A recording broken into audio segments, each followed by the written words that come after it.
प्यारे बच्चों, अमेरिकन संविधान की व्यवस्था के अंतर्गत हम अध्ययन कर रहे हैं कि एक संघीय व्यवस्था की स्थापना की जाती है और संघीय जो व्यवस्था है, संघ जो है, वो संघीय व्यवस्था की क्या विशेषताएं होती हैं। संघीय समझौता जो होता है, फेडरेशन जो लैटिन भाषा के फोइडस शब्द से बना है, जिसका अर्थ होता है संधि या समझौता।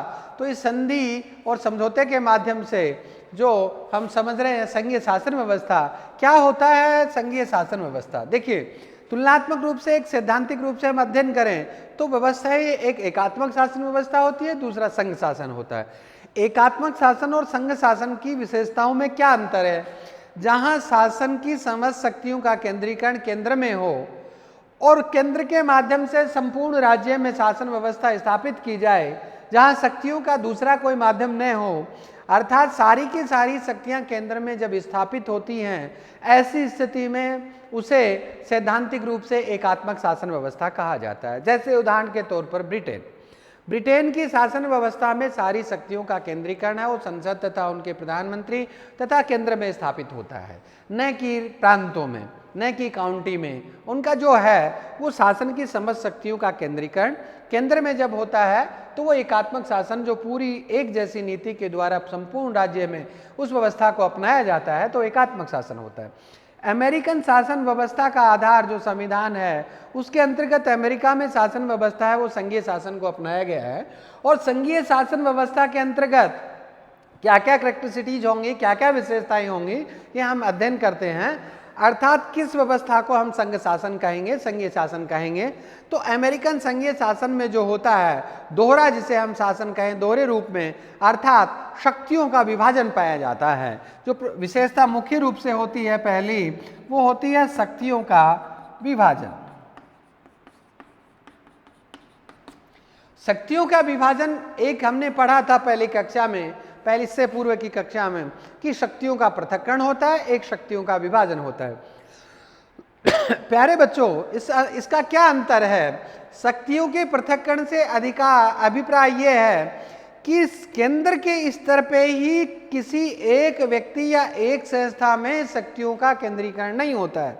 जैसे केंद्र के स्तर पे कार्यपालिका का काम कानून को लागू करना, व्यवस्थापिका का काम कानून का निर्माण करना, और न्यायपालिका का कार्य है वो कानून को संरक्षित करना है।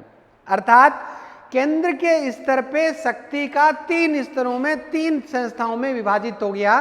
कानून निर्माण करने वाली, कानून को लागू करने वाली, कानून को संरक्षित करने वाली, तीनों संस्था अलग अलग हो गए। ये शक्तियों का क्या कहलाया? पृथक्करण। हम यहां क्या अध्ययन कर रहे हैं? शक्तियों का विभाजन। शक्तियों का विभाजन से अर्थ है केंद्र और राज्यों के मध्य शक्तियों का बंटवारा। अर्थात जब हम ये कहें कि केंद्र की सूची संघ सूची है, राज्यों की सूची है, और भारत और कनाडा जैसे राज्यों में समवर्ती सूची पाई जाती है, और कुछ अवशिष्ट विषय भी पाई जाते हैं, तो ये एक राज्यों और केंद्र के मध्य शक्तियों का विभाजन है। दूसरे अर्थों में केंद्र के द्वारा निर्धारित कर दिया जाता है कि अमुक अमुक विषयों के संबंध में कानून का निर्माण कौन करेगा? केंद्र करेगा। अमुक अमुक विषय हैं जिसके संबंध में कानून का निर्माण कौन करेगा?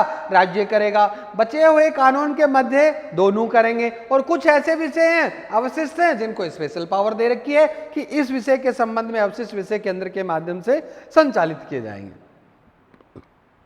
ये क्या हुआ? शक्तियों के विभाजन की पहली विशेषता हुई। अर्थात केंद्र और राज्य के मध्य शक्तियों का विभाजन करना। इसका अभिप्राय यह हुआ कि जब केंद्र और राज्यों में ये कहेंगे तो हम कहेंगे शक्तियों का एक प्रकार से वितरण हो गया।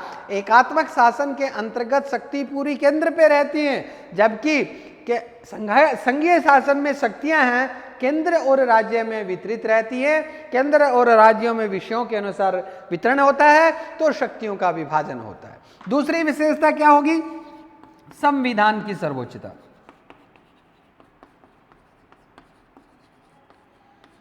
अर्थात इसका क्या अभिप्राय हुआ कि देश में शासन व्यवस्था लागू करने के लिए संविधान की आत्मा के अनुसार कार्य करने हेतु, नागरिकों के मूल अधिकारों की रक्षा हेतु कौन बड़ा, किसके माध्यम से शासन व्यवस्था की जाए?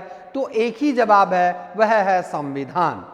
अर्थात देश में न कोई व्यक्ति, न कोई प्रधानमंत्री, न कोई राष्ट्रपति, न कोई, ये सभी के सभी सारे के सारे लोग कहां से अपनी शक्ति प्राप्त करते हैं? संविधान से। अर्थात क्या हुआ, राजा और रंक सभी समान हैं, उनके कानून हैं वो बटे हुए हैं, उनके नियम अलग अलग हैं। जिस भी व्यक्ति के द्वारा उस पद को ग्रहण किया जाएगा उसमें शक्ति ऑटोमेटिक स्वतः प्राप्त हो जाएगी। वो कहां से प्राप्त हो रही है? संविधान से प्राप्त हो रही है। अर्थात संविधान में उल्लेखित नियमों कानूनों के अनुसार जो शक्ति उस पद में निहित हो जाती है, उस कानून में निहित होती है, वो प्राप्त हो जाती है। तो ऐसी स्थिति में हम कहेंगे कि सारे राज्य के अंतर्गत सर्वोच्च कौन हुआ? संविधान। अर्थात देश में कानून के शासन के साथ अपने अपने पदों में अपने अपने नागरिक में हर व्यक्ति के अधिकारों की सुरक्षा संविधान के माध्यम से की गई है।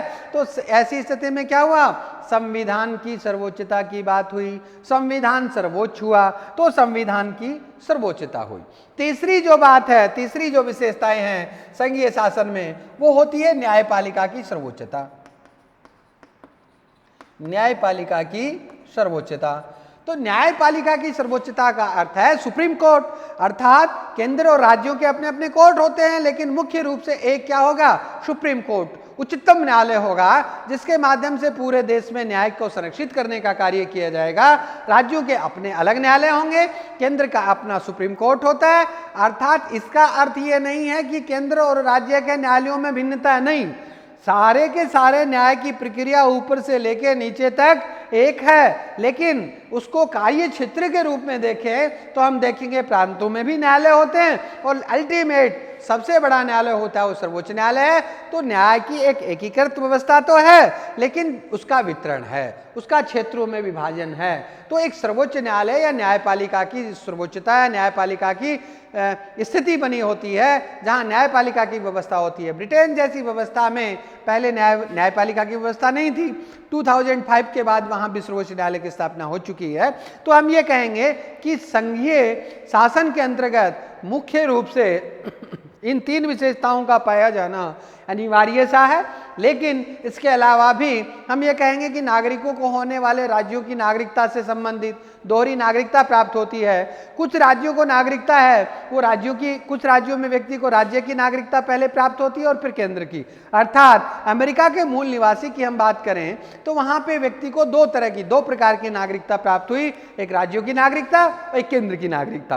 तो ये दोहरी नागरिकता पाई जाती है। शक्तियों का विभाजन होता है, केंद्र और राज्य के मध्य शक्तियां आपस में बटी हुई होती हैं, न्यायपालिका की सर्वोच्चता होती है और संघीय इकाई के रूप में क्या कहेंगे हम ये कहेंगे संघीय इकाइयों को एक समान प्रतिनिधित्व प्राप्त होता है। समान प्रतिनिधित्व कैसे? जैसे हम कहेंगे कि अमेरिकन कांग्रेस में सीनेट के सदस्यों को चाहे छोटा राज्य हो चाहे बड़ा राज्य हो, उन इकाइयों को समान प्रतिनिधित्व प्राप्त है, उन इकाइयों को समान रूप से भेजने का अधिकार है कि प्रत्येक राज्य से 2 व्यक्ति चयनित होकर आएंगे, चाहे वो राज्य बड़ा ही क्यों ना हो, चाहे वो राज्य छोटा क्यों ना हो। तो संघीय शासन के अंतर्गत एक हम ये कह सकते हैं कि शासन व्यवस्था में समान प्रतिनिधित्व प्राप्त होता है, इकाइयों को समान प्रतिनिधित्व मिलता है, तो समान प्रतिनिधित्व की बात की जाती है। तो ये एक संघीय शासन व्यवस्था की विशेषता होगी कि इनको समान प्रतिनिधित्व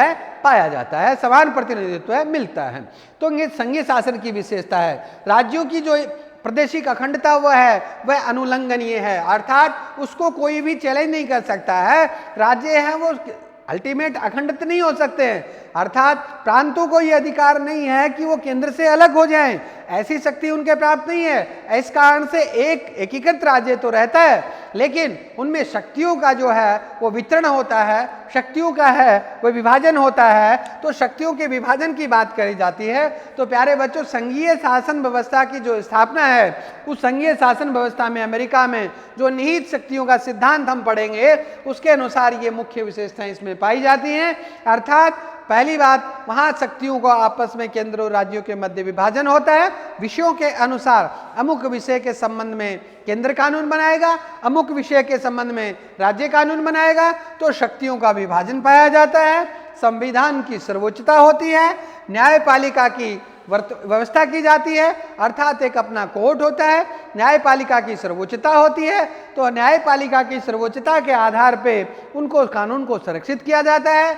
इकाइयों को, जितनी जैसे सीनेट में हैं इकाइयां हैं, उनको समान प्रतिनिधित्व प्राप्त होता है। तो ये हम कहेंगे कि इस शक्ति का विभाजन या संघीय शासन की व्यवस्था पाई जाती है। अमेरिका के संविधान में संघीय शासन का महत्वपूर्ण योगदान है। Thank you.